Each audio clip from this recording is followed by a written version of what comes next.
pertama ada strategi kompetitif bagaimana perusahaan dapat berhasil. A. Strategi biaya rendah atau strategi cost leadership, yaitu dengan pemberian harga yang lebih rendah dibandingkan dengan produk pesaing yang ada di pasaran. Untuk mewujudkan biaya rendah ini harus melibatkan berbagai faktor, salah satunya merampingkan proses produksi. B. Strategi diferensiasi. Pada strategi ini dilakukan untuk menjadikan unggul dari produk pesaing lainnya. Misalnya, suatu produk itu harus memberikan sesuatu yang spesial dan memberikan sebuah pengalaman yang menarik bagi pelanggan. C. Fokus strategi.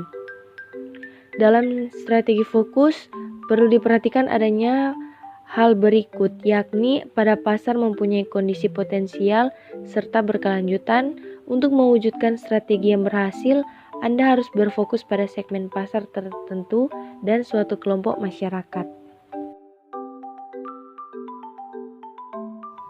Yang keempat ada strategi inovasi. Ada dua strategi inovasi yang ada, yaitu mengembangkan produk dan melakukan pembuatan produk baru yang belum ada di pasaran.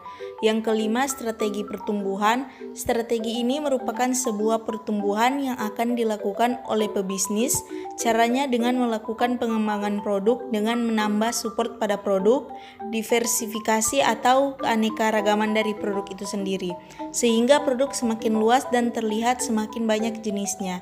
Dan yang keenam ada aliansi strategi, merupakan sebuah strategi yang merupakan peran pelengkap yang dilakukan antar pebisnis, konsumen, penyuplai, pebisnis lainnya, dan produsen, guna menghasilkan sebuah jawaban atau solusi dengan cara yang praktis serta baru. Mengembangkan strategi kompetitif.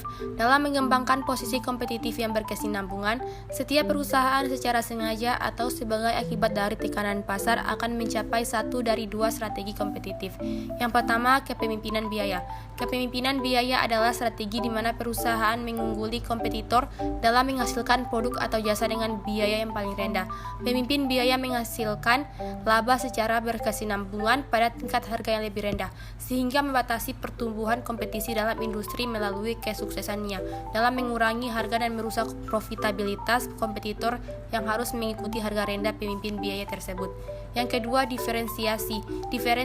Strategi diferensiasi diimplementasikan dengan cara menciptakan produk yang unik dengan cara tertentu, biasanya memiliki kualitas yang lebih baik, fitur produk pelanggan atau inovasi.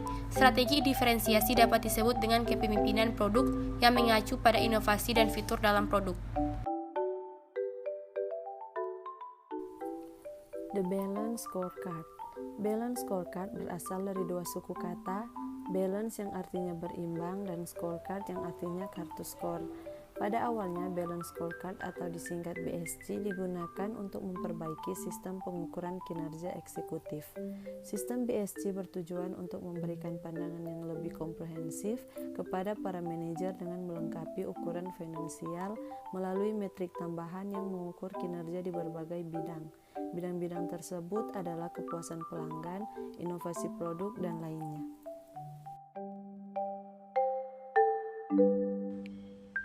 Perspektif Balance Scorecard. 4 perspektif Balance Scorecard adalah sebagai berikut. 1. Perspektif keuangan.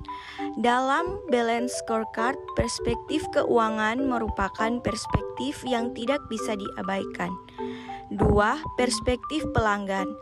Dalam perspektif Balance Scorecard pelanggan, perusahaan perlu terlebih dahulu menentukan segmen pasar dan pelanggan yang menjadi target.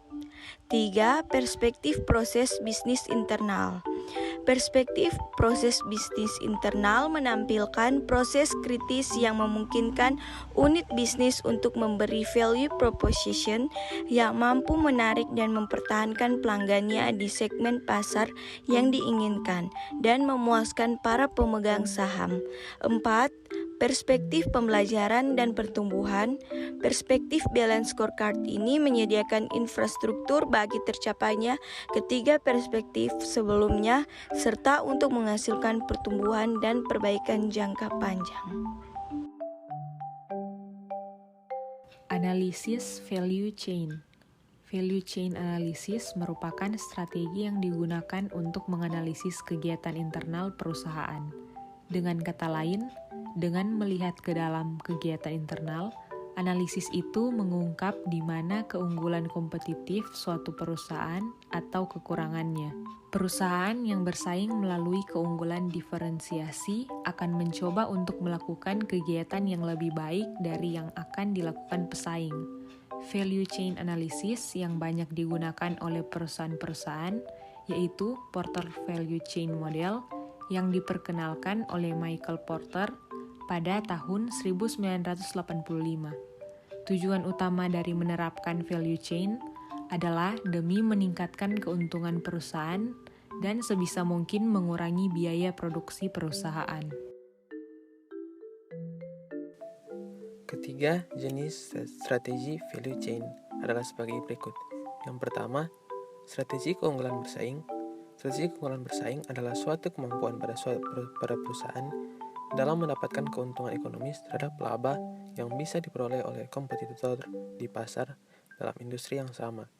Keberhasilan suatu perusahaan ini bisa diukur dengan daya saing strategis dan juga profitabilitas yang tinggi. 2. Strategi keunggulan biaya. Harga jual, biaya, dan biaya lainnya akan menjadi pertimbangan pada setiap perusahaan yang ingin menjual suatu barang ataupun jasa. Dari segi konsumen, keunggulan biaya ini dapat dilihat dari sisi harga jual yang lebih murah untuk suatu barang yang nilainya sama. 3. Strategi diferensi. Artinya, dari diferensiasi adalah berbeda. Di zaman seperti ini, perusahaan yang hanya mengeluarkan produk yang sama dengan yang lain tentu tidak akan terlihat menarik. Pun sama halnya dengan strategi bisnis. Perusahaan bisa menerapkan strategi ini secara efektif. Kelemahan strategi diferensiasi terletak pada kecenderungan perusahaan untuk merusak kekuatannya dengan berusaha menurunkan biaya atau mengabaikan perlunya memiliki rencana pemasaran yang terus-menerus dan agresif untuk menekankan diferensiasi.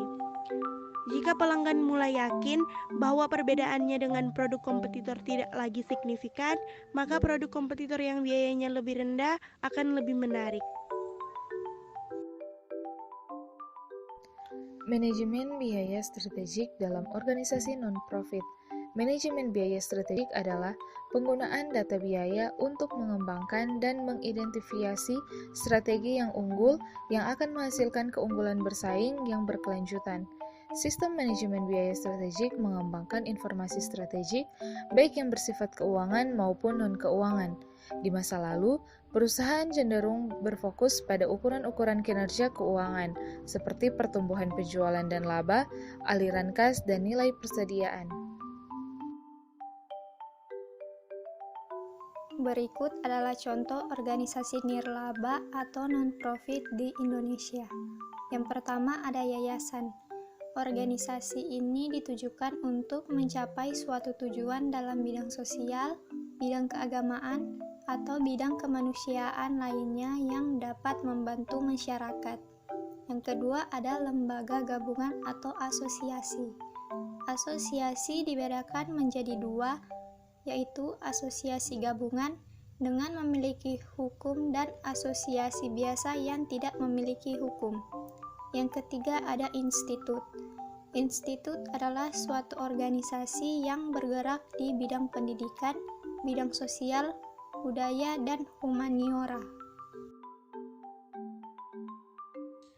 Implikasi analisis strategik untuk manajemen biaya.